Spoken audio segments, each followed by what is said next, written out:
নমস্কার। বাংলা স্ফিয়ারে আজকে আমার অতিথি তিনি প্রদেশ কংগ্রেস সভাপতি শুভঙ্কর সরকার। শুভঙ্করকে দেখলে মনে হয় খুব ইয়াং, এবং আমার মনে হয় একজন চিরযুবা। তাকে আমি খুব ছোটবেলা থেকে চিনি, যখন সে ছাত্র পরিষদের রাজনীতি করে। তারপর ধাপে ধাপে ধাপে ধাপে বলতে গেলে কংগ্রেস রাজনীতির সিঁড়ির প্রতিটা ধাপে পা রেখে তবে আজকে সে প্রদেশ কংগ্রেস সভাপতির মতো একটা গুরুত্বপূর্ণ দায়িত্ব পেয়েছে।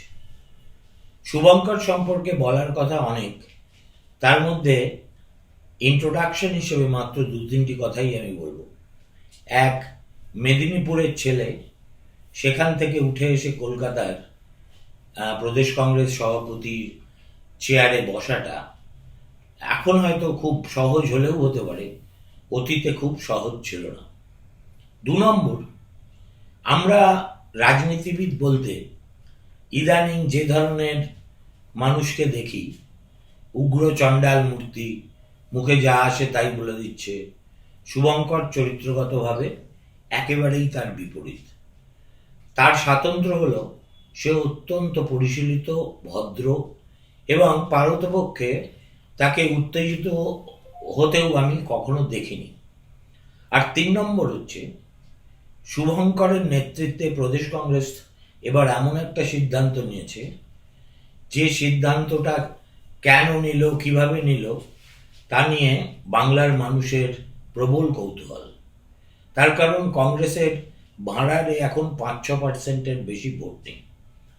এইটুকু সামান্য ভোট নিয়ে একটা দল যখন বলে তারা একক ক্ষমতায় ২৯৪টা কেন্দ্রে প্রতিদ্বন্দ্বিতা করবে, তখন বুঝতে হবে যে কংগ্রেস ইজ শিফটিং গিয়ার্স। তার কারণ এটা একটা সর্বভারতীয় ঐতিহ্য হয়ে দাঁড়িয়েছে যে কংগ্রেস যেখানেই দুর্বল সেখানেই তারা চেষ্টা করেছে যে স্থানীয় কোনো সহযোগীকে খুঁজে বের করে তারপর জোট করে ভোট করা যায় কিনা। মমতা বন্দ্যোপাধ্যায় দল থেকে বেরিয়ে যাওয়ার পর এ পর্যন্ত একাধিকবার কংগ্রেস তার সঙ্গে ঘর করেছে। কংগ্রেস তারপরে বামপন্থীদের সঙ্গেও ঘর করেছে। কংগ্রেস সিপিএম জোট আমরা এই রাজ্যে দেখেছি, তারা একসঙ্গে এক মঞ্চে দাঁড়িয়ে প্রচার করছে, এ দৃশ্যও বাংলার মানুষের চেনা। কিন্তু এবার সেই চেনা ছক সম্পূর্ণ বদলে দিয়ে শুভঙ্কর ঠিক করেছে যে সে একা দলকে কাঁধে নিয়ে ২৯৪টি কেন্দ্রে লড়াই লড়বে। সেই উপাখ্যান জানতেই আমি প্রথম প্রশ্ন করব শুভঙ্করকে। এই যে ২৯৪ এর লড়াই, এই লড়াই এর সিদ্ধান্তটা কিভাবে ধীরে ধীরে ধীরে ধীরে মন্থনের মধ্যে দিয়ে এলো?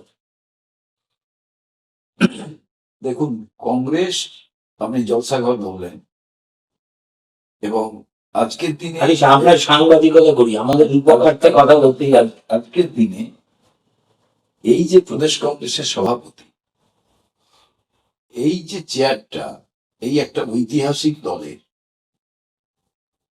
এটা সাধারণ কিছু নয়।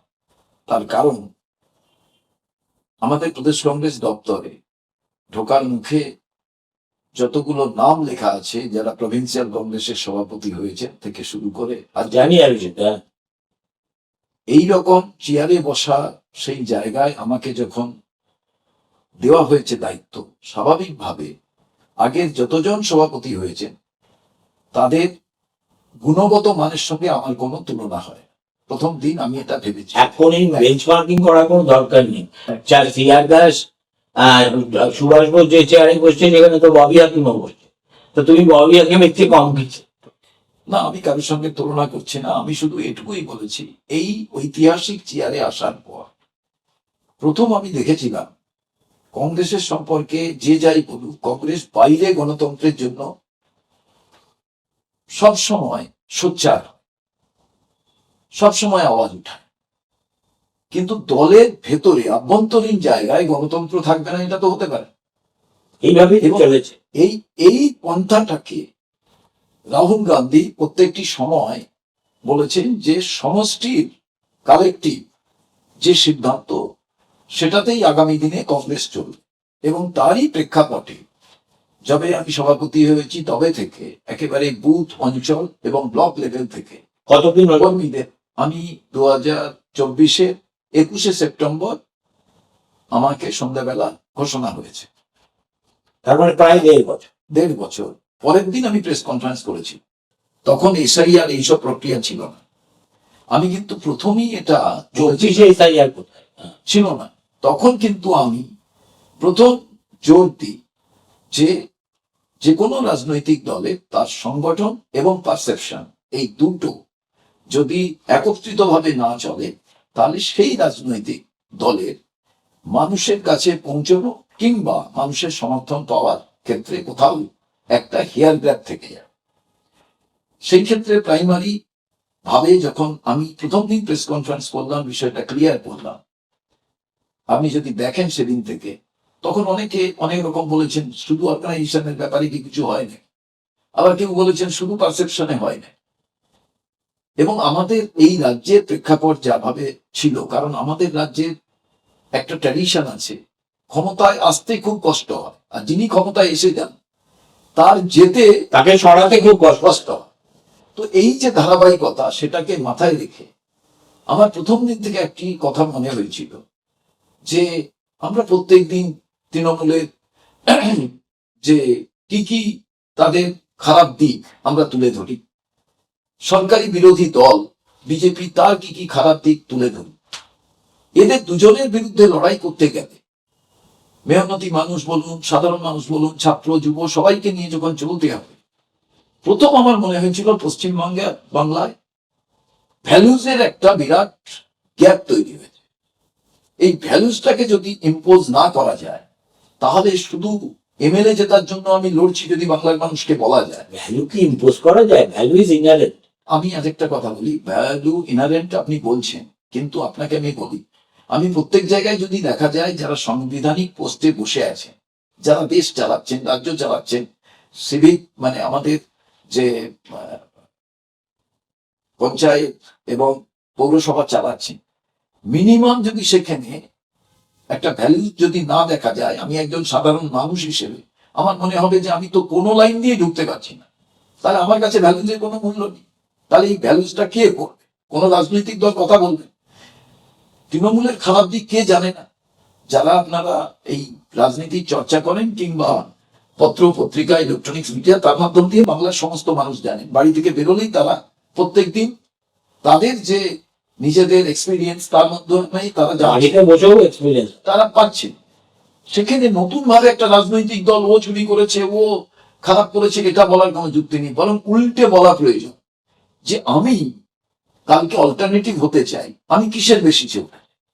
আমাকে যদি কালকে এই দুটো শাসক দল বিজেপি এবং তৃণমূলকে ছাপিয়ে যেতে হয়, তাদের অর্থ, তাদের প্রশাসনিক ক্ষমতা, একজন কেন্দ্রে আছে, একজন রাজ্যে আছে, তাদের ওভারকাম করে যেতে গেলে আপনার মানুষকে কি ইনজেক্ট করবে? মানুষকে কিভাবে আপনি মোটিভেটেড করবেন? মানুষকে যদি আপনি বলেন ওর মতোই টাকা দিয়ে আপনি করবেন, একটা থার্ড সাহসকে তুমি কোনো পাত্তাই দিচ্ছ না, হুইচ ইজ লেফট। আমি আজ একটা কথা বলি, আমি পাত্তা দিচ্ছি না তা নয়, আমি বলেছি এই দুটো ফোর্সের বাইরে যারা আছে তাদের প্রত্যেককেই এই ভ্যালুসটাকে, এই এথিক্সটাকে, এই ক্রেডিবিলিটিটাকে তারা নিতে হবে। এমনিতে তো পলিটিক্যাল ক্রেডিবিলিটি, আমি বা যে কোনো রাজনৈতিক দল প্যান্ট শার্ট করুন, আমি পাজামা পাঞ্জাবি পরি, আমি যতই কোনো একটা কোট গায়ে দিই, আপনি এটুকুকে একদম মাথায় রাখুন। আজকের দিনে কমন পিপলের কাছে পলিটিক্যাল নেতা মানে তার ক্রেডিবিলিটি নেই, এটা যে কোনো রাজনৈতিক দল বক্তব্য দিন আনে। সেই জায়গায় নতুন প্রজন্ম তারা তো কিছু একটা ভাববে যে এই লোকটাকে আমি দেখছি, এই লোকটা যেটা বলছে তার সঙ্গে কোনটার মিল আছে।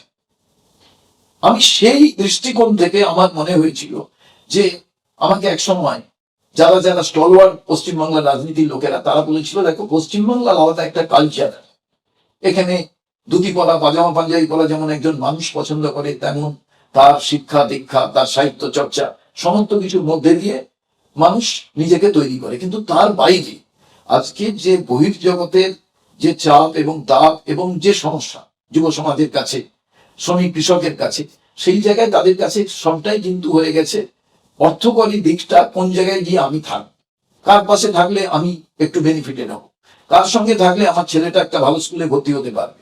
কারণ কোনোটাই যদি সিস্টেমে না থাকে, ধরুন আমি পিজি হাসপাতালে ভর্তি হবো, আমার একটা নেতার সঙ্গে যদি জানাশোনা না থাকে তাহলে আমি ভর্তি হতে পারবো না। কেন আমি লাইনে দাঁড়িয়ে, আমি পশ্চিমবঙ্গের জনগণ, আমি কেন ভর্তি হতে পারবো? ঠিক এই দৃষ্টিকোণ থেকে আমার মনে হয়েছিল কোথাও একটা রাজনীতির যে নতুন যারা ভাবছেন, যারা সবাই তো আর একেবারে এই দলের সমর্থক ওই দলের সমর্থক আমি মনে করি। আর পশ্চিমবঙ্গের মানুষ তারা তাদের বুদ্ধি নেই, তারা অন্যের দ্বারা চালিত হয়, সে ব্যাপারেও কিন্তু আমি মনে করি না। আমি মনে করি পশ্চিমবাংলার যারা ভোটার, যারা মানুষ, তারা অনেক বিচক্ষণ, কিন্তু কোনো সময় তারা যখন মিসগাইড হন, তারা মিসলিড হন, তখন সেই জায়গাটায় বলার মতো বা সেই ছবি তাদের সামনে নেই যে আমি কোনটা বেছে কোনটা নেব। কেউ আমাকে বলছে টাকা নয়, পয়সা নয়, বা অ্যাডমিনিস্ট্রেশন যে সমস্ত গুন্ডা বদমাস ক্রিমিনাল নয়, এটা অল্টারনেটিভ। সেই অল্টারনেটিভের চেহারাটা যদি কালকে দেখা যায় যে আমি যে কোনো ভাবে একটা এমএলএ হওয়ার জন্য, যে কোনো ভাবে আমার দলটাকে ক্ষমতা বা 10টা এমএলএ তৈরি করার জন্য আমিও ওই রকম একটা পন্থা অবলম্বন করতে যাচ্ছি কিংবা আমি চাতুরিতা করছি, আমার মনে হয় যে ইয়াং জেনারেশন বা বাকি লোকেরা তারা কিন্তু এটাকে গ্রহণ করবে না। না, তারা কিন্তু এই যে একলা চামড়ের যে নীতি, সেটা ইভলভ করলো কি করে?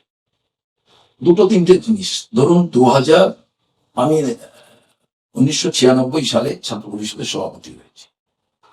আমার সবসময় বড় নেতাদের সঙ্গে কথা বলে মনে হয়েছে যে সবাই এমএলএ এমপি হতে চায়।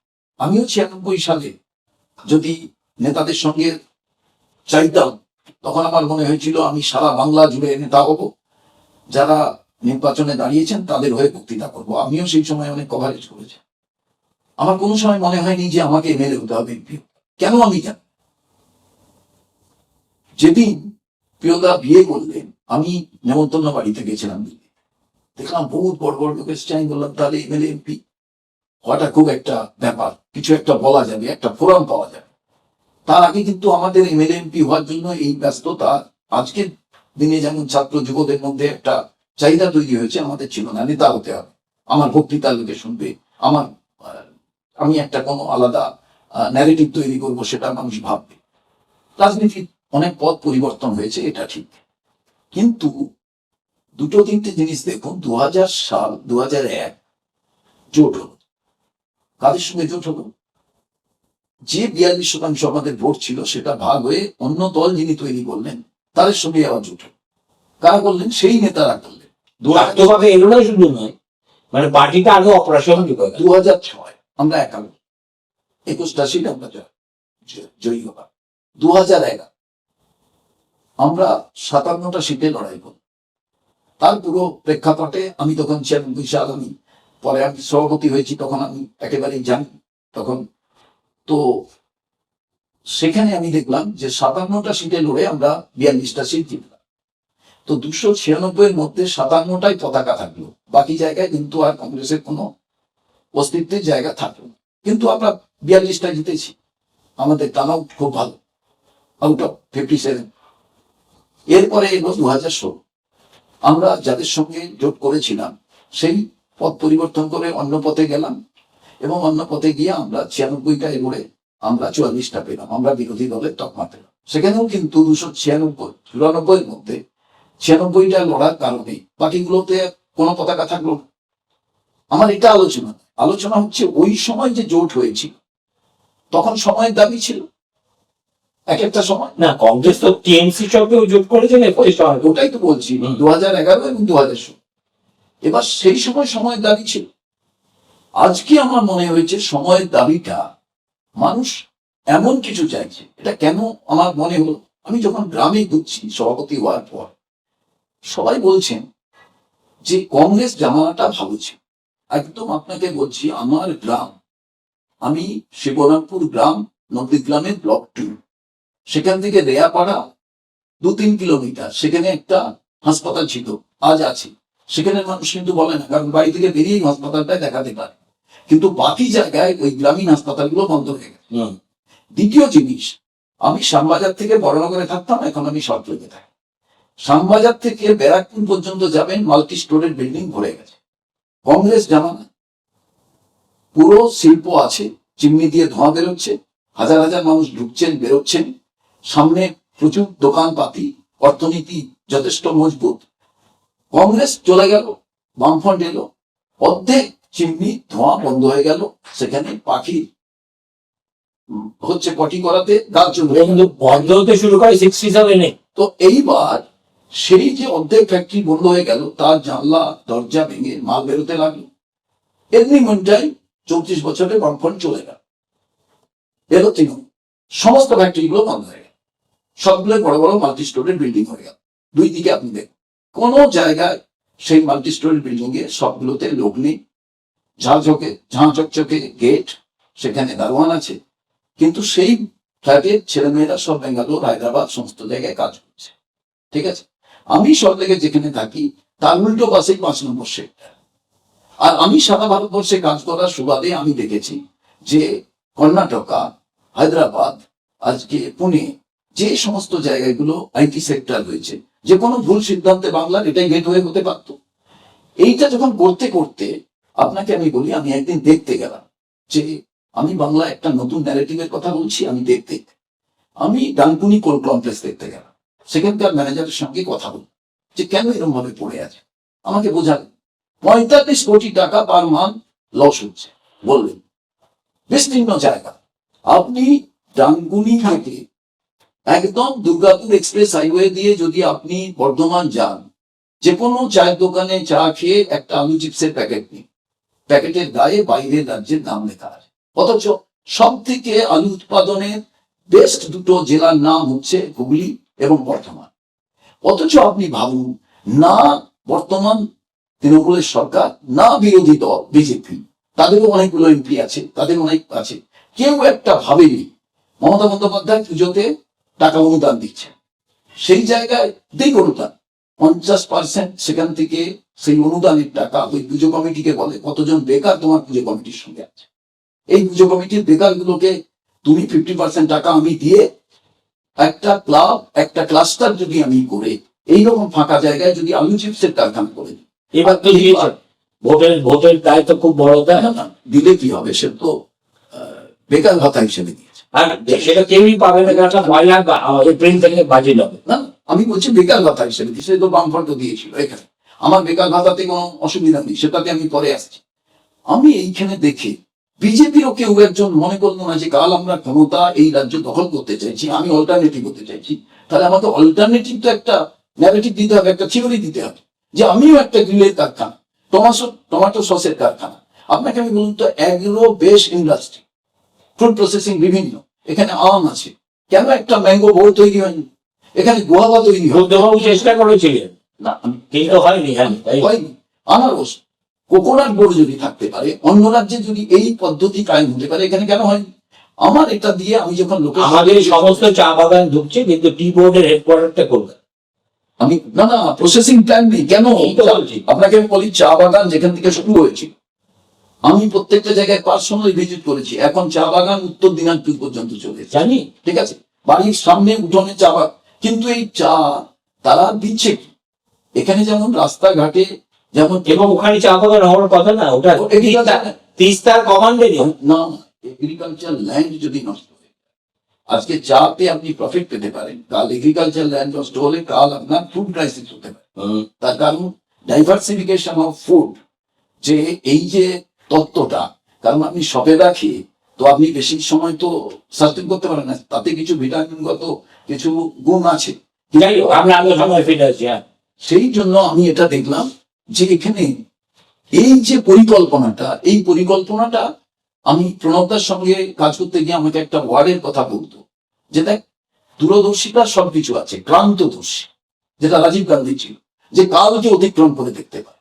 এবং আমি অন্যান্য রাজ্যে কাজ করাতে আমার মনে হয়েছে যে তুমি যুব সমাজকে আকৃষ্ট করবে কিসের জন্য?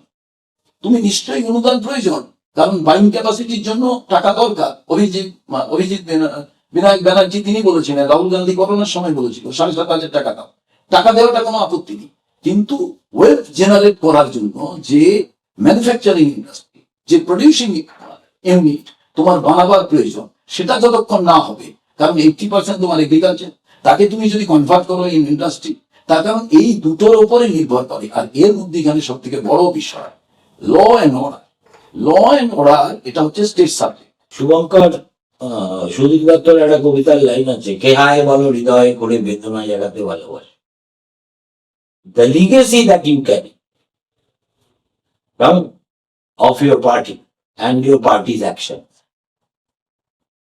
তার খেসারত তো দিতেই হবে। এই যে টাটাকে রিমোট থেকে তাড়ানো আর প্রিয়দা মমতা বন্দ্যোপাধ্যায় পদপ্রান্তে বসে থাকা, এই ছবিটা আমরা বাংলার মানুষ বলেনি। সুতরাং you are also a partner in the crime. আজকে যদি শিল্প বলো তো লোকে তোকে ঘুরে জিজ্ঞেস করবে সেটা শুধু কংগ্রেস করেছিল কেন, বিজেপি বিজেপি করেছিল, নকশালরা করেছিল, এসএমসিআই করেছিল, সবাই করেছিল। Why should Congress do this? দুটো জিনিস বলি। আমি খুব ওই সময় একদম খুব ইনভলভ ছিলাম নন্দীগ্রাম এবং এই জায়গায়। নন্দীগ্রামে তো বাঙালি থাকতেই হবে। আমি বলছি না, ওটাও ছিলাম, সিঙ্গুরেও পুরো, কারণ প্রথম সিঙ্গুরে যখন যাই অন্যরা কেউ যায়নি তখন। নন্দীগ্রামেও প্রথম বেশি প্রিয়দাই করেছিল। না, আমরা প্রথম যখন সিঙ্গুরে যাই তখন সিঙ্গুরের মাঠ শুধু একবার করবে বলে টাটা বলেছে, টাটার লোকেদের ঝাঁটা দিয়ে তাড়িয়ে দিয়েছে।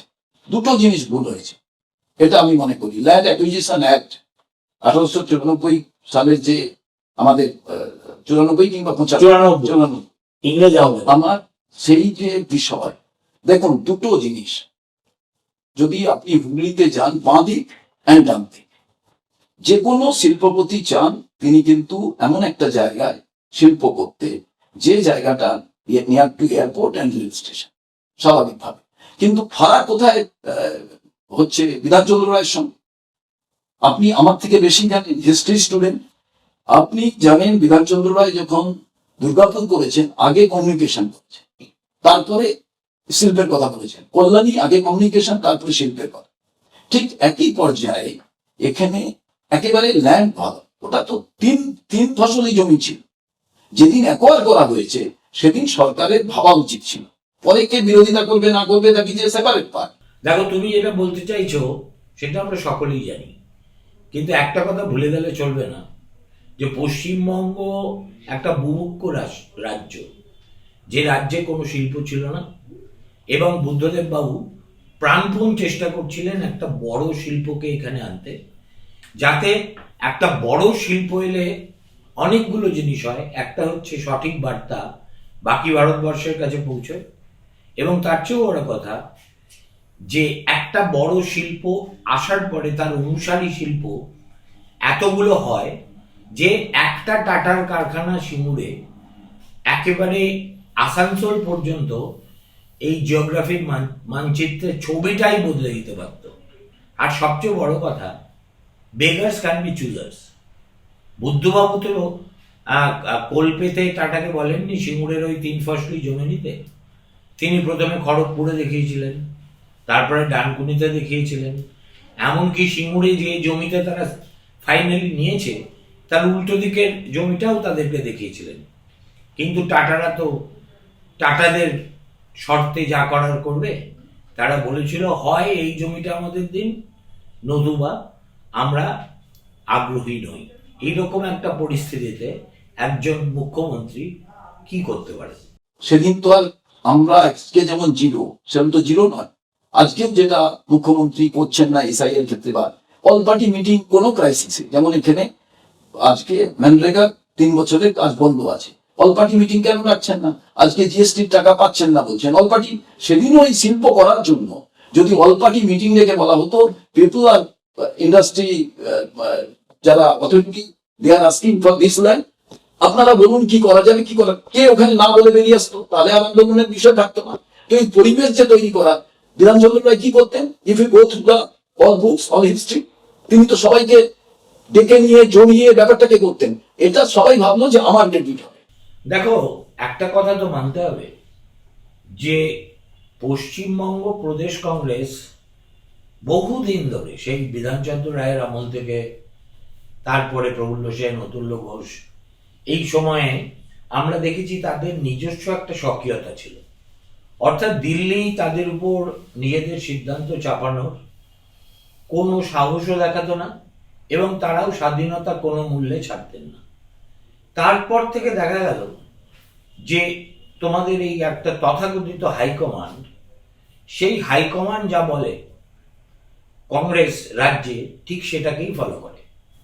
আর সেটা ফলো করতে গিয়ে যে কন্ট্রাডিকশনটা বারে বারে দেখা গেল সেটা হলো এই যে হাইকমান্ড চাইছে তাদের সো কল্ড জাতীয় স্বার্থে একটা কাজ করতে, অথচ সেই স্বার্থটা রক্ষা করতে গেলে পশ্চিমবঙ্গে কংগ্রেসের স্বার্থ আর রক্ষিত হয় না। এইভাবেই কিন্তু আমরা দেখে এসেছি। বাম জমানায় একজনকে বলা হয়েছিল তরমুজ, প্রণববাবুর জীবদ্দশায় তাকে শুনে যেতে হয়েছে যে তিনি বামফ্রন্টের সবচেয়ে বড় স্পোক্সম্যান দিল্লিতে। তারপরে দেখা গেল 2001-এ 1998 সালে মমতা বন্দ্যোপাধ্যায় তোমাদের দল ছেড়ে চলে গেলেন, আর 3 বছরের মধ্যে সবকিছু ভুলে গিয়ে সেই মমতার সঙ্গে জোট করা হলো এখানকার নেতাদের ইচ্ছায় নয়, সম্পূর্ণভাবে উপর থেকে সোনিয়া গান্ধীর চাপিয়ে দেওয়া সিদ্ধান্ত। সেই ঘটনার আমি প্রত্যক্ষদর্শী ছিলাম, ফলে আমাকে অন্য যে যাই বলুক না কেন আমি তা বিশ্বাস করব না। তোমার কি মনে হয় না যে নিজেদের স্বাধীনতা নিজেরা বিপন্ন করেছো বলেই আজকে এই পাঁকে পড়েছ, এবং এমন একটা সময় তোমরা তোমাদের মতো করে সিদ্ধান্ত নিলে যখন ড্যামেজ ইজ অলরেডি ডান? যখন আমি একদম পেছনে যাচ্ছি না, আমাকে বলুন তো, 52 সাল থেকে নির্বাচন হচ্ছে, আগে 38টা সিট ছিল, পরে 42টা হয়েছে। শুধু ইন্দিরা গান্ধীর অ্যাসাসিনেশনের পর আমরা 16টা সিট পেয়েছি, জানি তো। এই সিটটা আমাদের স্টলওয়ার্ড আমরা যারা ছিলাম, কাল যদি আমি খারাপ করি, I have to take the responsibility. দিল্লিকে দোষ দিয়ে তো লাভ নেই। এবং দিল্লি, আমি যতদিন ধরে রিলেটেড উইথ দিল্লি কিন্তু লাস্ট পর্যন্ত জিজ্ঞেস করে, পরে চাপান, কোনো সন্দেহ নেই।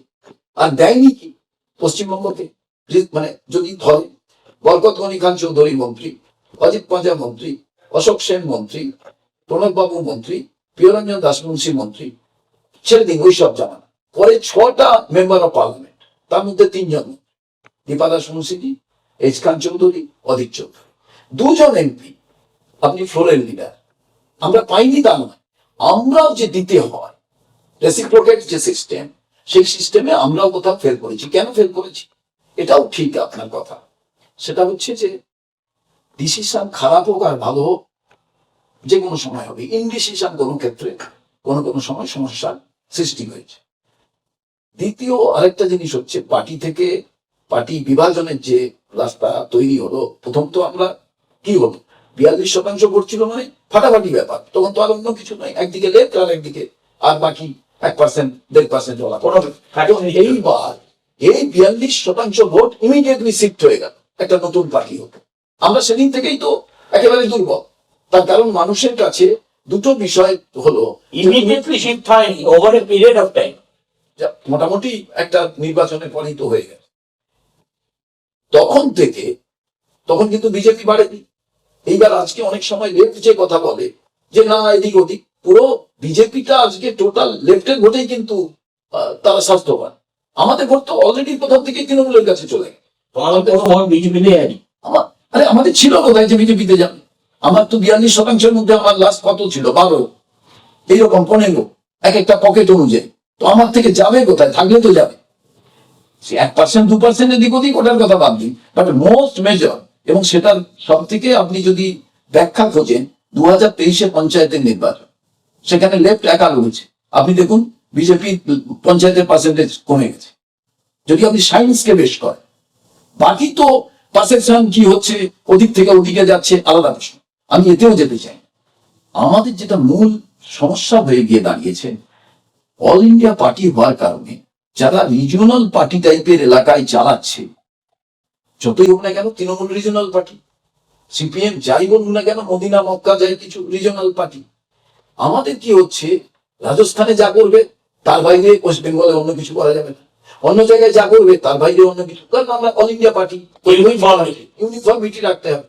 এই যে ইউনিফর্মিটি রাখতে গিয়ে আমাদের অনেক সময় অনেক জিনিসের সঙ্গে কম্প্রোমাইজ করতে হয়েছে, যে না ওরা যেটা লোকাল ইস্যু নিয়ে বলতে পেরেছে, একটা রিজনাল পার্টিতে এক্সপোর্টের ব্যাপার বলা দরকার নেই, ফরেন পলিসির ব্যাপারে বলা দরকার নেই, অনলি ক্রিটিসাইজ করার ব্যাপার আছে।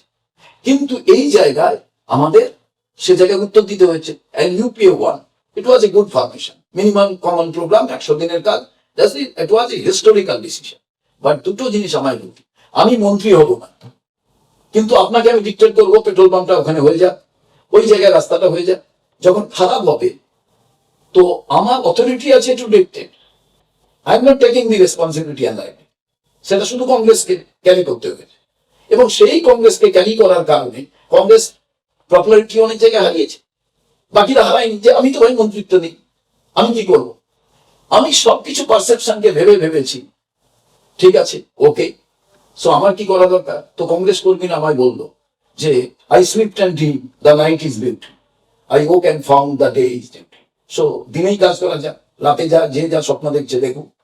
So we started like that way to go alone. তো how far this strategy will succeed?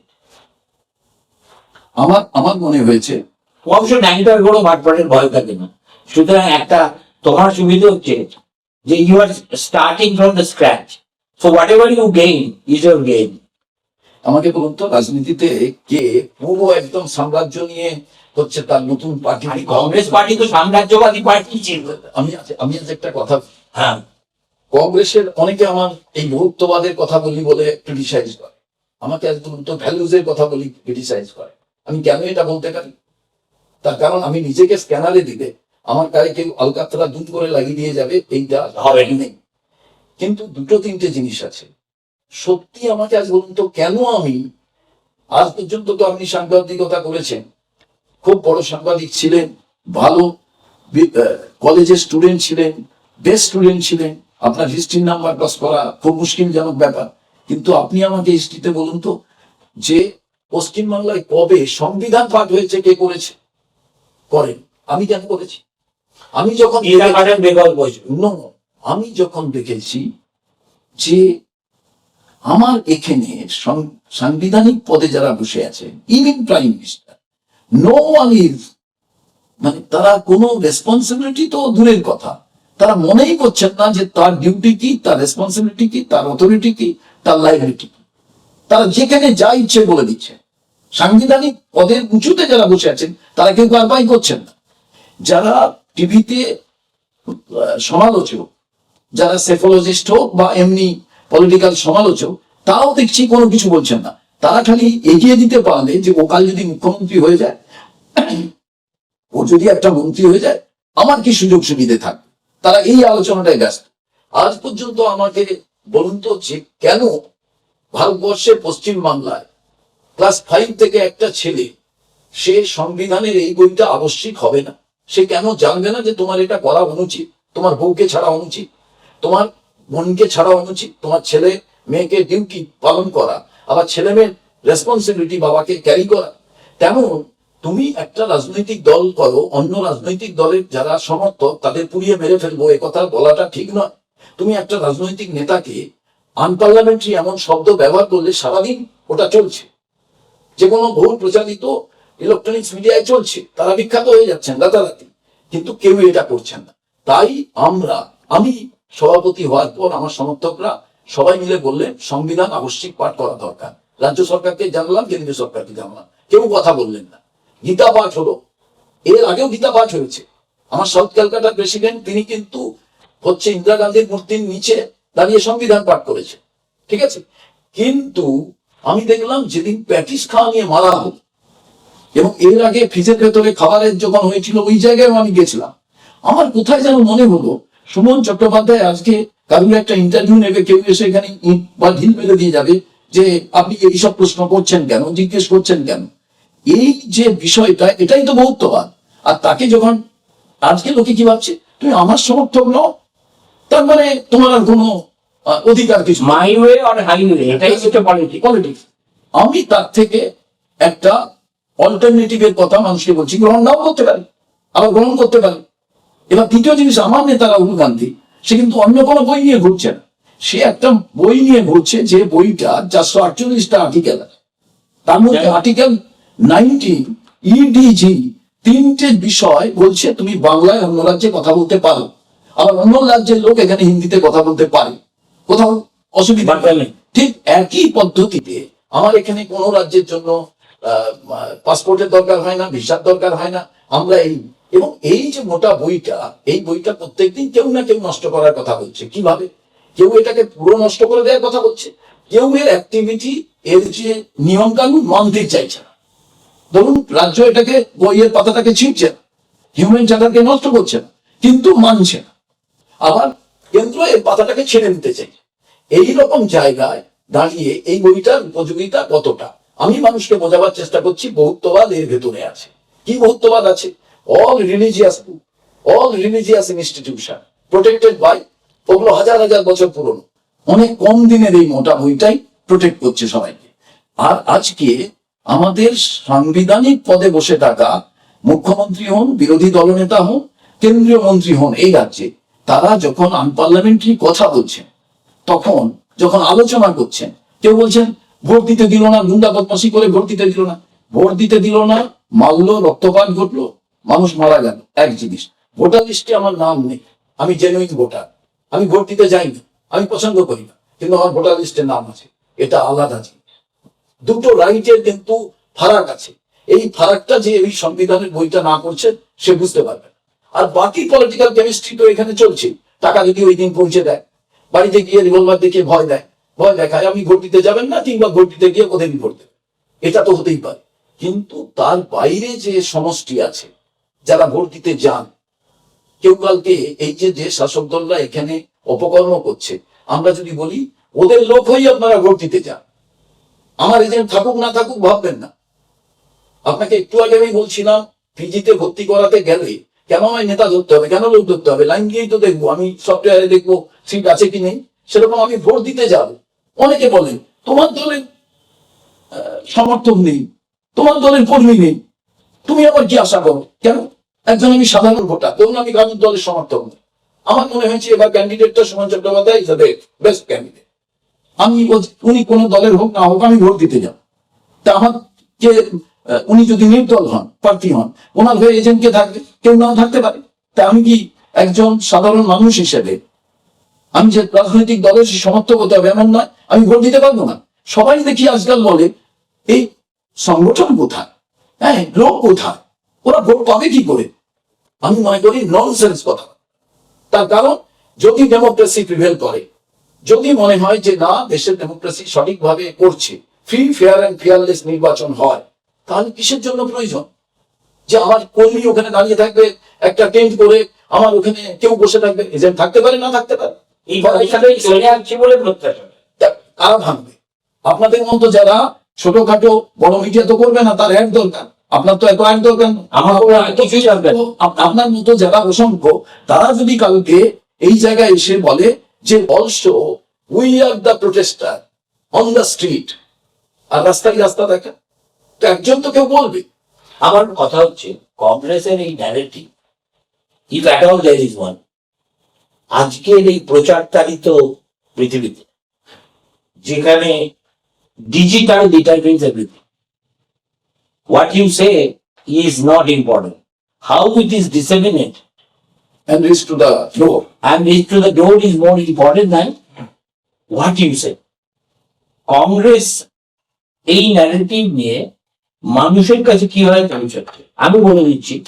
টেলিভিশনে তোমাদের প্রেজেন্স হচ্ছে ওই কলতলার ঝগড়ায় কোনো না কোনো একজন যায়, পুরুষ অথবা নারী, হ্যাঁ, এবং ওটা কোনো ডেলিভারেশনের জায়গাই নয়।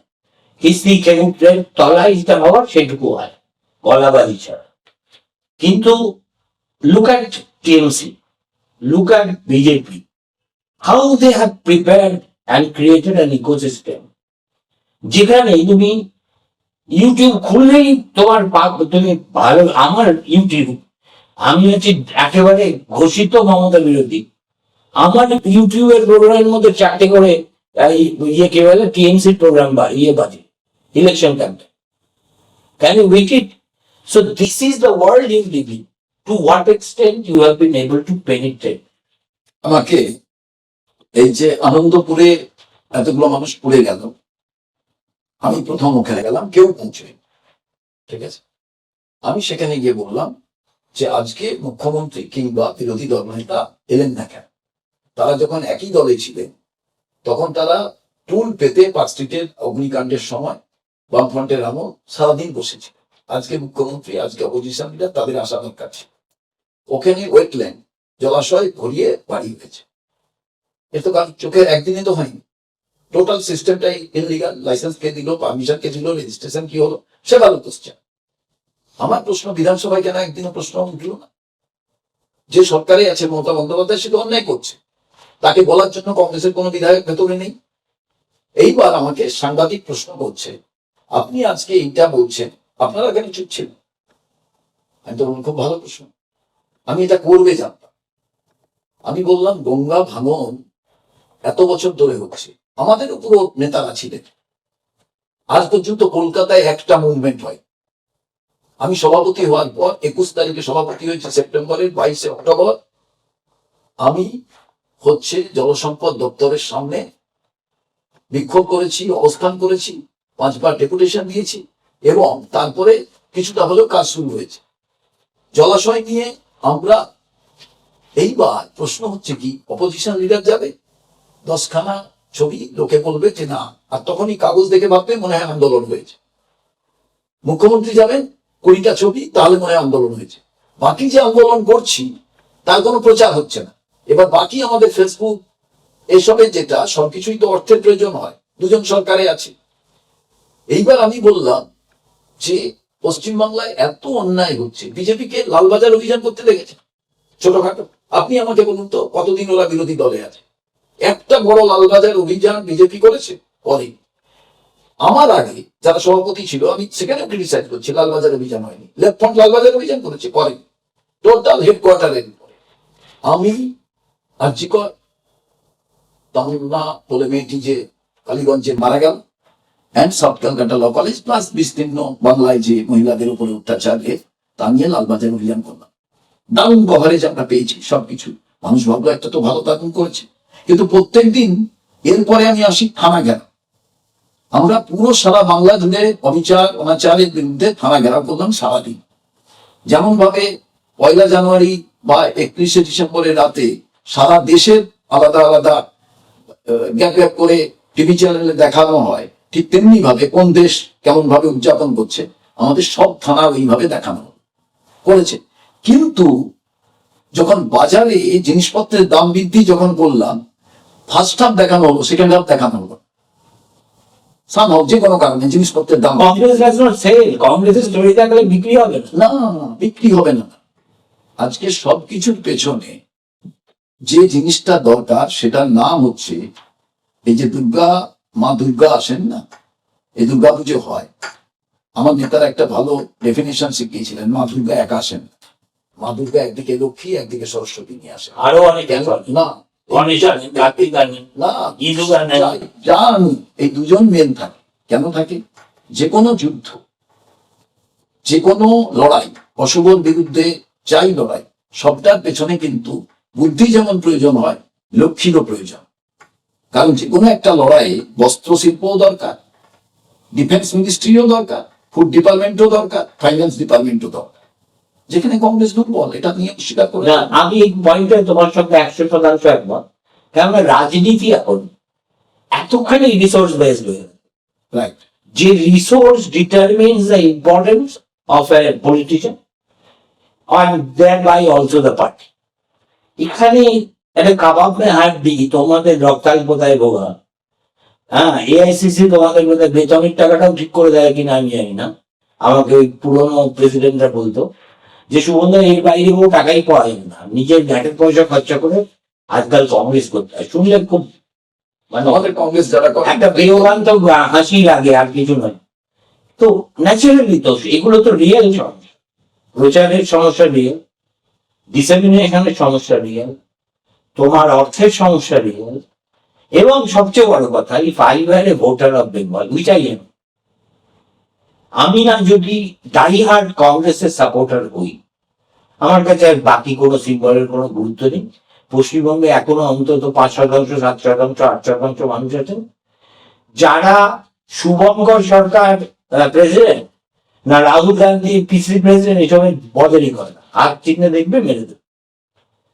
এটাকে যে বিশ্বাসযোগ্য করে তোলা, why should someone vote for you when he knows যে তুমি ক্ষমতায় আসবে না, তো বটেই তুমি দৌড়েই নি। তুমি মানে ওই যে হয় না অলিম্পিকের আগে এলিমিনেশন রাউন্ড, এলিমিনেশন রাউন্ডেই তো তুমি আউট। আমি দুটো জিনিস আমি বলি যে খরগোশ আর কচ্ছপের গল্পে দেখা যাক কি হয়। আবার এই গল্পের লাস্ট একটা স্টোরি আছে, সবই আমি জানি। সেই লাস্ট স্টোরিটা হচ্ছে যে দুজনে আবার অনেক সময় সন্ধি করে, ঠিক আছে, তাহলেই দেখা যাবে যে অনেক হাজুলস পেরিয়ে যায়। তো প্রথম হচ্ছে সন্ধিবার তৃণমূলের সঙ্গে, না না এখানে খরগোশ পেয়ে আর এই বাকি কচ্ছপই বাকি। মানুষকে ধরুন, কেন তৃণমূলকে ধরবেন, কেন বিজেপিকে ধরবেন? আপনি মানুষকে ধরুন, একদিকে খরগোশ যে তারা খুব ক্ষিপ্ত গতিতে তারা সিদ্ধান্ত গ্রহণ করছে, আমাকে কচ্ছপ ধরুন।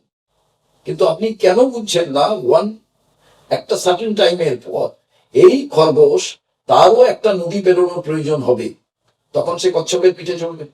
আবার কচ্ছপেরও একটা পাহাড় পেরোবার প্রয়োজন হবে, তখন সে হচ্ছে খরগোশের পিঠে চড়বে। এবার প্রশ্ন, কচ্ছপ খরগোশের পিঠে চড়তে পারে, আমি মারা যাবে। সব কিছু নয়, এটাই সবকিছুর তো একটা টাইটেল আছে, এটাও তাই। এবং আমি আজ মনে করি কংগ্রেস ছাড়া আজকে যে কোনো নতুন ভোটার সে যখন রাস্তা দিয়ে হাঁটবে, সত্যি কথা বলতো দাউস্যতে বা যে কোনো বুজুর্গ বরিষ্ঠের সঙ্গে হাঁটবে, যে কে এইটা করেছে কে এইটা করেছে, আমাকে বলতো কংগ্রেসের নিশান ছাড়া আমি 34 বছরে বামফ্রন্টের আমাকে 5টা নিশানের কথা বলে, তৃণমূলে এই 11 বছরে আমি 5টার জায়গায় 2.5টা নিশানের কথা, বা ওদের 10টা ধরছি এখানে 5টা ধরছি, আমাকে নিশানের কথা বলে দিই। আর যে কোনো জায়গায় যদি 20 বছরের নতুন ভোটারকে বা নাতি নাতনি জিজ্ঞেস করে যে বাবা এটা কে করেছে, দাদু ওটা কে করেছে, বলবে কংগ্রেস। তাহলে কংগ্রেস 48 বছর। আজকাল দাদু নাতিকে কেউ জিজ্ঞেস করে না, না না, আপনি জন্মানোর পর থেকে হোয়াটসঅ্যাপ করা শুরু করে। আমি আজ একটা কথা বলবো, ওইগুলো হোয়াটসঅ্যাপ করার পরও আজকের দিনে যখন 22,84,000 অ্যাকর্ডিং টু বিশ্ব বাংলা পোর্টাল মাইগ্রেন্ট লেবার বাইরে কাজ করতে যাচ্ছে, তখন কিন্তু আজকের দিনে এটা বড় প্রশ্ন এসে দেখেছে। বাইরে কাজ করতে যেতেই পারে, কারণ এটা তো আমাদের ইউনিয়ন অফ ইন্ডিয়া, এক রাজ্য থেকে অন্য রাজ্যে কাজ করতে যাবে, অন্য রাজ্যের লোকেরা এখানে কাজ করতে আসছে, আমি কোনো খারাপ দেখি না।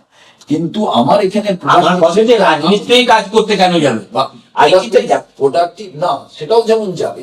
আবার অন্য রাজ্যের এখানে যেমন অনেক লোক কাজ করতে আসে, তারাও রাজমিস্ত্রির কাজ করতে আসছে, তারা এক্সপার্টের কাজ করতে আসুক, সেই এক্সপার্টের এরিয়াটা যাতে তৈরি হয়। তুমি যদি এক্সপার্টের এরিয়াটা না তৈরি করো, তাহলে তো আমি বেঙ্গালোর একজন ভালো ইঞ্জিনিয়ার হয়ে যাচ্ছি কেন, অন্য জায়গার ইঞ্জিনিয়ার এখানে আসছে না কেন, রং করার লোক আসছে কেন, দুটো ফারাক আছে। তো এই জায়গায় আমি চাই যে তখনই কিন্তু ইয়াং জেনারেশন জানতে চাইবে যে ভাই আমি তো সেই সময় প্রেসিডেন্সিতে পড়তে গেলে তার মান যা ছিল, আজকে কেন আমাকে উড়িষ্যার পিঠের কথা ভাবতে হবে, কেন ওপি জিন্দালের কথা ভাবতে হবে, কেন আমাকে তামিলনাড়ুর কথা ভাবতে হবে। তো এই জায়গায় আমাকে ভাবার বিষয় আছে। আর সেকেন্ড, এখানে যারা তৃণমূলকে হাঁটিয়ে বিজেপি আসতে চাইছে, এবার আমাকে এবার তাদের কাছে আমার জিজ্ঞাসা যে এতদিনে 18 জন 12 জন সমস্ত কিছু নিয়ে তোমরা কি মান উন্নয়ন করলে, তোমরা যে ওই জায়গাটাকে উপে সরিয়ে আমরা অল্টারনেটিভ, তোমরা কি করে করলে? কারণ তোমরা দুটো জিনিস তো, প্রথম যে রাজ্যে তোমাদের শাসন, সেই রাজ্যে বাংলা বলার কারণে যদি মার খেতে, তুমি তো কোথাও প্রতিবাদ করো। আমি উড়িষ্যা ভবনে গিয়ে প্রতিবাদ করছি, কেন বিজেপি নেতারা উড়িষ্যা ভবনে গিয়ে প্রতিবাদ করবে না? আমি তো উড়িষ্যা ভবন ভাঙিনি, আমি বলেছি যা ঘটছে সেটা ঠিক না। ঝাড়খণ্ডে একজন মারা গেছে, আমি সেখানকার প্রদেশ সভাপতির সঙ্গে কথা বলেছি, সরকার আমাদের পুলিশ কমিশনের সঙ্গে কথা বলেছি, থানার সঙ্গে কথা বলেছি যে কেন এটা হয়েছে। পরে তারা, তুমি তো একটা তো সলিউশনের কথা ভাববে, তুমি অল্টারনেটিভ কখন হতে চাও? তো রাতারাতি আমি জানি না বাংলার মানুষ কি সিদ্ধান্ত গ্রহণ করবে, কিন্তু যদি কম্পেয়ার করে কংগ্রেস জামানা, যদি বামফ্রন্টের জামানা, তৃণমূলের জামানা আর বিজেপির বিরোধী দল হিসাবে জামানা, তাহলে আমি মনে করি নতুন ভোটার যারা 65% ইউথ ভোটার, তারা ডেফিনেটলি এই সিদ্ধান্ত গ্রহণ করবে। যারা কট্টর মনে করে যে আমি খালি হিন্দুত্বের বিষয়, আমাকে বলুন তো আজ পর্যন্ত বিজেপি সরস্বতী পুজো নিয়ে বিধানসভার ভেতরে বিরাট বড় ডিবেট হয়ে গেল, হিন্দুর বাড়িতে বেকার আছে, মুসলমানের বাড়িতে বেকার আছে, সেই বেকারদের জন্য একটা মিছিল আপনি বিজেপির তরফ থেকে, তৃণমূলের তরফ থেকে দেখেছেন? আজকাল মন্দির মসজিদ এসব নিয়ে মিছিল হয়েছে, আমার কোনো আপত্তি নেই, এগুলো হোক, কোনো রকম প্রবলেম নেই। কিন্তু এই বেকারের তো কোনো জাত হয় না, বেকারের তো কোনো ধর্ম হয় না, স্টুডেন্ট হলো যেমন কোনো কিছু হয় না, সেই একই এই বিষয়টা আমার কাছে মনে হয়েছে যে খুব ইম্পর্টেন্ট একটা দিক। তোমাদের ওই দু পিস নেতা আছেন, একজন নাম জয়রাম রমেশ, তিনি এতই পপুলার নেতা যে আমার ধারণা যদি কোনোদিন ভুল করে লোকসভা নির্বাচন জানান তাহলে সম্ভবত তার সহধর্মিনীও ভোট দেবেন না। আরেকজন কোথা থেকে উড়ে এসে জুড়ে বসেছেন, তার নাম কেসি বেণুগোপাল। তিনি অবশ্য জয়রাম রমেশের মতো রুটলেস ওয়ান্ডারার নন, কেরলে একটা লোকসভা নির্বাচন থেকেই তিনি জিতেছেন, কিন্তু তিনি পশ্চিমবঙ্গের রাজনীতির হাল হাকিকত কি বোঝেন। আমি কথা একেবারে ঘোড়ার মুখে শুনেই বলছি যে মমতা বন্দ্যোপাধ্যায় বা তার দল সম্পর্কে চড়া সুরে সমালোচনা করলে এই দুজন কোনো কোনো রাজ্যের কংগ্রেস নেতার কাছে কৈফিয়ত চেয়েছেন। আমার বক্তব্য তাহলে সেই ট্র্যাডিশনই সমানে চলছে। আপনাকে কে বলল যে এখানে যারা বর্তমান শাসক দল আছে তাদের সম্পর্কে কথা বললে হচ্ছে ওদের বলে যে না তোমরা এটা বলো না? আমি জানি, আই হ্যাভ পার্সোনাল নলেজ। আমি আছে একটা পার্সোনাল নলেজ, এটা আপনার আগের নলেজ ছিল, এখনকার কারেক্ট নলেজ নয়। কেন আমি বলছি, জয়রাম রমেশ 2024 নির্বাচনের আগে পর্যন্ত তিনি নার্ভের, যেহেতু ইন্ডিয়া অ্যালায়েন্স তৈরি হয়েছিল, তিনি প্রত্যেক সময় এই কথা বলে যাচ্ছিলেন যে আমরা একসঙ্গে, মমতাও আমাদের সঙ্গে থাকবে, কারণ এটা নার্ভের লড়াই চলছিল। লাস্ট মুহূর্ত মমতা বন্দ্যোপাধ্যায় নার্ভের লড়াইয়ে টিকে থাকলেন না, তিনি 42টা ডিক্লেয়ার করলেন। তখন আপনার লেফটের সঙ্গে আমাদের আরেকজন যে পার্টনার, তার সঙ্গে আমরা করলাম, এন্ড অফ দ্য স্টোরি। বেণুগোপালজি আজ পর্যন্ত, আমার আগে যখন আমি সভাপতি নই, যখন মিটিং বসতো, অদিতদা সভাপতি বাকি একদিনের জন্য বলেনি এনি রেস্ট্রিকশন। তবে কংগ্রেস একটা কথা বলে, আনপার্লামেন্টারি কথা কোনো সময় কোনো নেতার সম্পর্কে বলবো না। এবার দ্বিতীয় প্রশ্ন আপনাকে আমি বলি যে কে বলেছে আপনাকে আরজি করের পর? না পলিটিগুলো বলেছে, না বিজেপির কোন নেতা বলেছে। ফার্স্ট টুইট কার? ফার্স্ট টুইট হচ্ছে রাহুল গান্ধী, তারপরে প্রিয়াঙ্কা গান্ধী। ডেট আপনি খুঁজে নিন, নাহলে কাল সকালবেলা ডেট সহ তার যে 3 লাইন করে, রাহুল গান্ধীর 3 লাইন, প্রিয়াঙ্কা গান্ধীর 2 লাইন, পাঠিয়ে দিন। এখনই আপনাকে বার করে আমার এখন দরকার নেই, ঘরে পাঠিয়ে দিলি আপনার, তারা দুজন মিলে করেছে। যে কারণে আমাকে প্রেস কনফারেন্সে জিজ্ঞেস করা হয়েছিল আপনাকে সভাপতি করা হতো, এই জন্য কি কোনো আলাদা কম্প্রোমাইজ আরজি করের বিষয়? যিনি বলেছিলেন আমাকে, যিনি কোন এক চ্যানেলে খুব প্রতিষ্ঠিত সাংবাদিক, আমি তাকে বলেছিলাম ভাই অন্য কোন রাজনৈতিক দল এদের দুজনের আগে টুইট করেছে, আমাকে একটু দেখিয়ে দাও বা এসছে। এবং দ্বিতীয় কথা, অধীর চৌধুরী ওয়ার্কিং কমিটির মেম্বার, তিনি 2-3 বার গেছেন, প্রদীপ ভট্টাচার্য গেছেন, আমি গেছি। আমাকে বলুন কোন রাজনৈতিক দলের অল ইন্ডিয়া নেতা ওই আরজি করের পরিবারের বাড়িতে গেছে? যায়নি। এবং আরেকটা কথা বলছি, আপনারা কেউ জানেন না যে রাহুল গান্ধীর কোন লোক কোন জায়গায় যায়। তার কারণ নির্ভয়া কাণ্ডে যখন এই ঘটনা হয়েছিল, রাহুল গান্ধী যে তাদের পরিবারে যায়, তার ছেলেটাকে পাইলট বানাচ্ছে, কেউ জানতো না। ওই পার্লামেন্টের ভেতরে যখন অমিত শাহ টিটকিরি করে কথা বললেন কলাবতী নিয়ে, তখন ওই নির্ভয়ার মা বললেন আপনারা কেউ জানেন না যে রাহুল গান্ধী কার পাশে থাকে, কেমন ভাবে থাকে, আমার পরিবারকে দেখেছে এবং আমার ছেলেকে পাইলট বানিয়েছে। অর্থাৎ এই গান্ধী পরিবার লোক দেখিয়ে, সাংবাদিক দেখে তারা কোথাও আসে না। আজকে আমি বললাম, পরে আপনাকে আমি এ ব্যাপারে অন্য জিনিস বলবো। এবার তৃতীয় জিনিস আপনাকে আসবো, যে দুটো জিনিস, এটা একটা প্রচার। ওইদিকে কোন সময় দিল্লি এখানকার লোকেদের স্বাধীনতা কোন সময় হরণ করার কথা বলেনি। 2014 বলেছিল আমাদের নেতারা একা লড়বে, আমাদের বহু নেতার জামানত বাজাতে হয়েছে, তিনি কিছু বলেনি, একা লড়বে বলেছে, লড়েছে।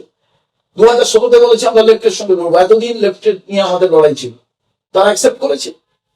এবার 2024, 21, 19 বলেছে আমরা একা লড়বো, তিনি বলেছে ওকে, কোন রকম কোনো ব্যাপার নেই। প্রশ্নটা হচ্ছে আমরা কাল্টিভেট করতে পারি।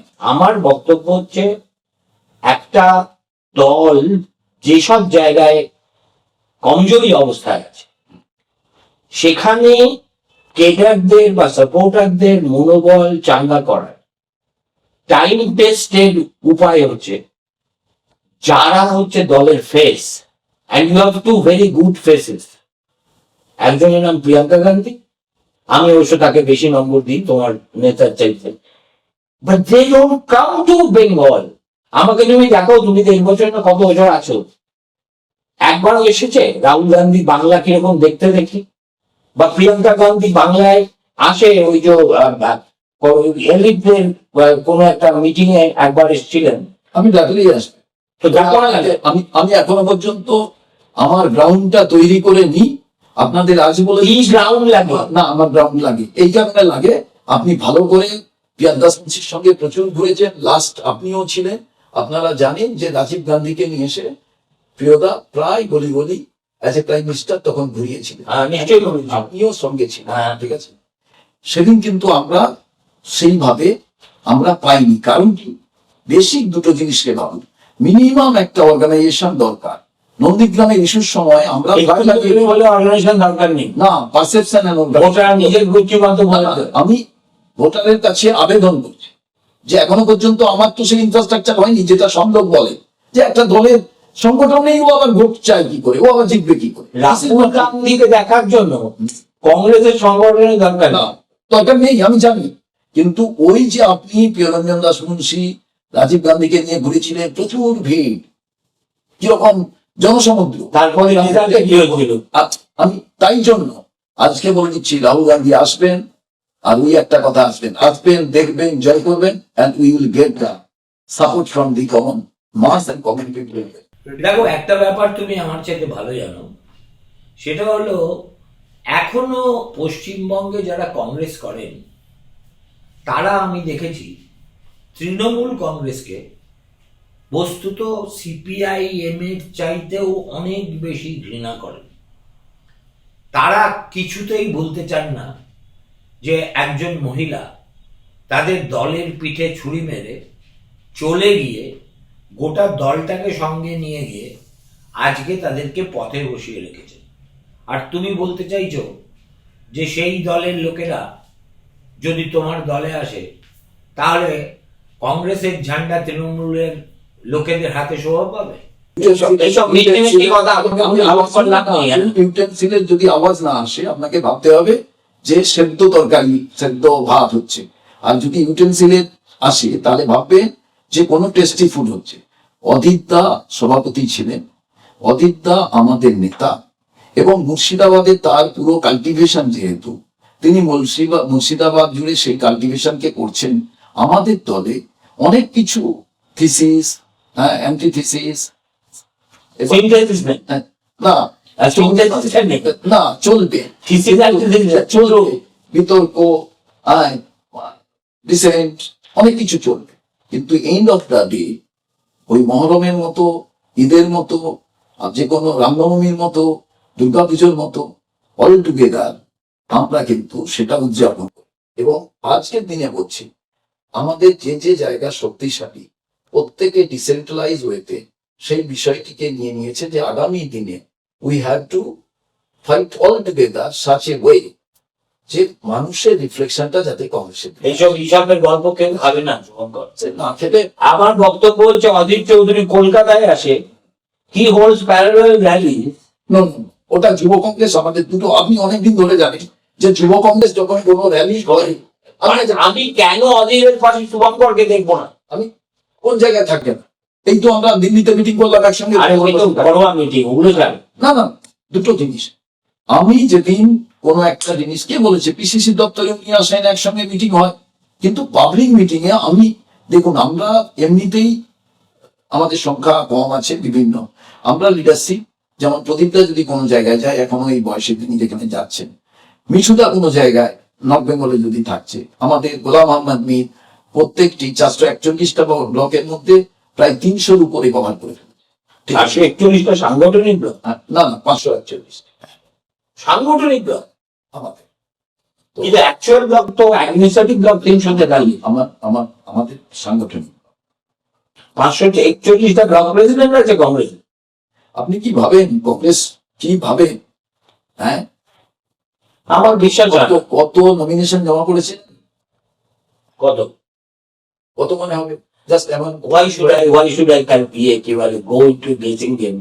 প্রায় মানে জেলা প্রেসিডেন্টরা যা দিয়েছে তা বাদে গতকাল পর্যন্ত আমি শুনলাম এক একটা জায়গায় 15টা 20টা 30টা করে প্রায় 3000-এর মতো নমিনেশন জমা পড়ে গেছে, তার মধ্যে 1200 শট আউট হয়ে গেছে। তো এত লোক নমিনেশন দিচ্ছে কেন? প্রত্যেকে অ্যাপ্লাই করছে, তাও তো আমরা অ্যাড করিনি কিছু। ভাবছি বলে পার্টি অনেক টাকা দেবে, কিছুটা ব্যাংকে রাখতে পারবো, আমি বলি 2 দিন সঙ্গে পুলিশ থাকবে। একটা দুটো জিনিস বলি, পলিটিক্সের এই যে দিকটা, এই কালো দিকটা প্রত্যেকের মনে হয়ে গেছে, সে যে কোনো রাজনৈতিক দলের বা যাই কিছু। কিন্তু অনেকে রাজনীতি করতে আসেন একেবারে নিজেরা ভাবেন যে না আমার একটা অবজেক্ট আছে, আমি কিছু বলতে চাই, আমি কিছু করতে চাই, সেই নিয়ে অনেক ভালো ভালো আছে। ওকে, অন এ স্কেল অফ 294 তোমরা কটা শিওর শট জিতবে? ভালো হবে, আমি এখন বলবো না, ফল আমাদের আভ্যন্তরীণ স্ট্র্যাটেজির কারণে আমি মিডিয়ার কাছে বলবো না। তাহলে আপনি জানেন আমার ডাবল ডিজিট হবে কি? এটা কোনো বলার কথা? ঝাঁপি খুললে আপনি আবার একটা শো করবেন, আমাদের এমএলএরা এসে আপনার সঙ্গে কথা বলে। তাতে আমার কোনো আপত্তি নেই, আমি 10টা শো করতে পারি, কিন্তু but can you say on record in front of the camera that you cross double digit? না হলে না হলে আপনার কাছে এসে বলবো যে মানুষ আমাদের সমর্থন করে।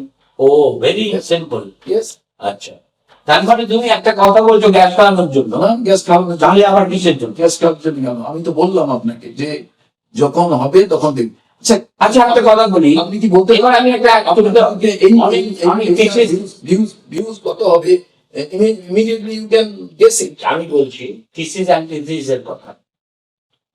পশ্চিমবঙ্গে তৃণমূল কংগ্রেসের জন্ম হয়েছে কংগ্রেসের পেট চিরে, আমাদের চোখের সামনে। তৃণমূল কংগ্রেসের পতন ছাড়া কংগ্রেসের নতুন অভ্যুত্থানের কোন রাস্তা নেই। আপনাকে সিস্টার নিবেদিতা খুব একটা ইম্পর্টেন্ট লাইন বলছে, সেটা হচ্ছে উনি ক্লাসের ভেতরে একটা দাগ কেটে দিয়ে বললেন চক এতে যে এটাকে না মুছিয়ে না টাচ করে এটাকে ছোট করে দাও। কেউ করতে পারছিলেন, এটা ছোট করা যায় তখনই এর পাশে একটা বড় দাগ কেটে। তাই আমরা বলেছি কোন নেতার সমালোচনা না করে আমাদের নেতা রাহুল গান্ধী, খার্গেজি, প্রিয়াঙ্কা গান্ধী, এখানে মহিলারা যে অত্যাচারিত হচ্ছে সেই মহিলাদের কাছে একটাই মেসেজ দিতে হবে, যেটা আজ পর্যন্ত অন্য কেউ শ্রেণী সংগ্রামের কথা বলেছে কাল মাস থেকে সমস্ত বিখ্যাত আমাদের সেই সমস্ত নেতৃবর্গ। প্রিয়াঙ্কা গান্ধী বলেছিল লড়কি হুঁ তো লড় সকতি। তো আমরা এই কথাগুলোই পৌঁছতে চাই সেই জায়গায়, ওই বড় দাগটা কেটে ওই ছোট দাগটায় টাচ করতে চাই না। অতএব তৃণমূল থাকবে, তৃণমূলকে বানের জলে আমি ভাসিয়ে দিতে চাই না, তৃণমূল থাকার পরও তার থেকে বৃদ্ধি করা, এটাই আমাদের লক্ষ্য কংগ্রেসের। কিন্তু সেটা সম্ভব নাকি? তোমার কাপড় হচ্ছে এইটুকু, তোমাকে যা পোশাক বানাবে ওই কাপড়ের মধ্যেই বানাতে হবে। আচ্ছা ভোটার তো 100%, সে কার দিকে সিট করবে? Who I am to say and who I can say because আমি জানি যে গ্রাউন্ড রিয়ালিটি। আমি আজ তোমাকে সবসময় একটা উইশফুল থিঙ্কিং এর মধ্যে থাকতেই হবে। নো নো তোমার পথটাই হচ্ছে তাই। যখন 2011 সালে তখনও কিন্তু ভাবেনি 2008 সালের আগে পর্যন্ত লেফট তারা 235টা সিট নিয়ে জেতার পর তারা বলেছিল পা থাকবে মাটিতে, মাথা থাকবে আকাশে, and that was that time. আমরা 235, ওরা অন্য। আর তো এবার প্রশ্ন হচ্ছে কখন জনতা জনার্দন তাদের বোকা ভাবার কোনো কারণ নেই। All of a sudden they can take the decision and which will be the remarkable landmark for the state.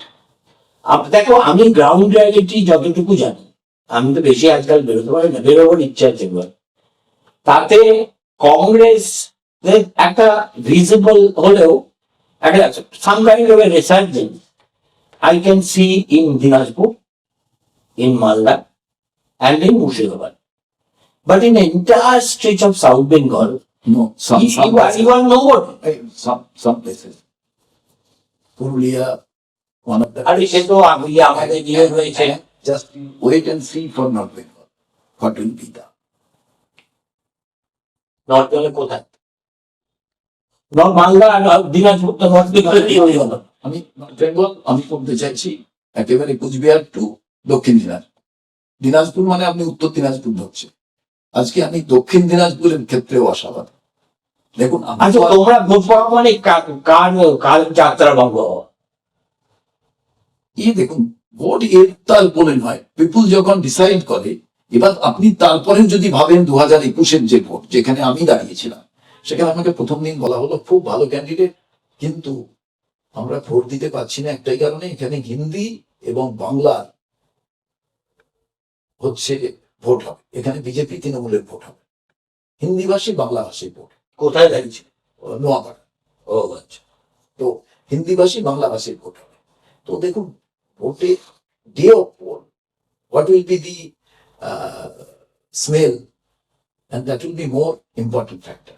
যে 7 দিনের তুমি আমাকে টেলিফোনে বলছিলে যে তোমাদের দিল্লি থেকে লোক এসে তারা একেবারে গ্রাসরুটে পশ্চিমবঙ্গে ঘুরে কাজ করছে, তারও কি মানে একটা আরেকটা আইপ্যাক? না, আমাদের দলীয় কর্মী। ও আচ্ছা। আমাদের তারা কি করছে? তারা বিভিন্ন জায়গায় আমাদের কর্মীদের, ব্যাপারটা কি আমাদের তো স্ক্যাটার হয়ে গেছিল, যেহেতু আমরা নির্বাচনে লড়িনি, ফ্ল্যাগ নিয়ে সেখানে সত্যিকারের আমরা লড়বো কিনা, এখনো বহু লোক কনফিউজ, কালকে কিছু হয়ে যাবে না তো জোট, আবার তাহলে আমি থাকবো না। বাস্তব কথা আপনাকে বলছি, যখন ফ্ল্যাগ থাকে না, আমার প্রার্থী থাকে না, তখন তারা একটু রিলাক্টেন্ট হয়, যে কোনো রাজনৈতিক দল। আমরা যেখানে প্রার্থী থাকতো, সিপিএম সেখানে যতই কষ্ট করুক না কেন, ঠিক আছে আমার একটু কাজ আছে আমি যাচ্ছি, সেই জিনিস তো হয় না। সেইটাকে অ্যাকুমুলেট করা আমাদের এটা একটা ডিফিকাল্ট পজিশন তো আছে। ওকে, আমি লাস্ট প্রশ্ন করছি, শেষ, অনেকক্ষণ ধরে কথা হচ্ছে। তাহলে যখন তৃণমূল কংগ্রেসের লোকেরাও যদি কংগ্রেসে আসতে পারে, তাহলে বিজেপিকে অচ্ছুত করে রাখার কি কারণ আছে? আর অন্য দল থেকে এই মুহূর্তে কংগ্রেসে উল্লেখযোগ্য নেতা কারা কারা এসছেন? তৃণমূলের পতাকা ছেড়ে কংগ্রেসের পতাকা হাতে নেন, ওয়েলকাম। তার মানে যাদের জন্য তুমি বিলীন হয়ে গেলে আবার আবার তাকে কলকাতায় ডাকবে? না, দুটো জিনিস আপনাকে বলে, তুমি তো দেখছি গান্ধী যুগ। না, দুটো জিনিস আপনাকে আমি বলি। কংগ্রেস মনে করে কাল যদি বিজেপি থেকে কেউ বিজেপির আদর্শ নীতিটাকে ভুল মনে করে কংগ্রেসের দিকে আসতে চায়, তাদের জন্য দরজা নিশ্চয়ই খোলা, কারণ মানুষকে তো রেক্টিফিকেশনের সুযোগ দিতে হবে। আপনি আমাদের অমল আচার্য জয়েন করলো, সোনা পাল জয়েন করলো, ওনার পর থেকে আপনি অনেকদিন গ্যাপে আছেন বলে জানেন, না। ভালো দাবাং নেতা। কোথায়? দক্ষিণ দিনাজপুর। দক্ষিণ দিনাজপুর কোন জায়গায়? দক্ষিণ দিনাজপুরের একদম গঙ্গারামপুর না? না না না, গঙ্গারামপুরের এদিকটা একদম লাগোয়া। তখন না না, তখন না। কালিয়াগঞ্জ। আরে ওটা আমার শ্বশুর বাড়ি, তুমি আমার সঙ্গে জেনে নেবেন, হ্যাঁ জেনে নেবেন, সোনা পাল। ওকে, থ্যাংক ইউ। বেশ, সবারই করি আহ্বান,